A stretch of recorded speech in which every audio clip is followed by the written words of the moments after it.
Ne znam šta bih rekao posle ovakve utakmice, evo već 2 dana moram da kažem da smo odigrali 2 jako loše utakmice.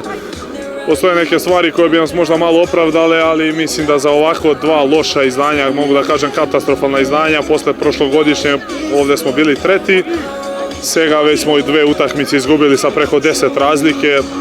Mislim, trenutno jako kvalitetnije ekipe od nas i možda smo malo kasnije počeli sa pripremama, ali opet to nije nikakvo objašnjenje za naše 2 jako loše, bez želje, bez volje, na jako lošem nivou i odbrana i napad i zalaganje i moram kažem stvarno sam razočaran i u sebe i u ekipu, ali šta da radimo, opet početak je sezone, pripreme su još, tako da možda i bolje što se sada dešava nego u sezoni. Gledat ćemo da izvučemo najbolje što možemo iz ovog turnira i da se polako spremamo za sezonu koja će sigurno biti jako teška i duga.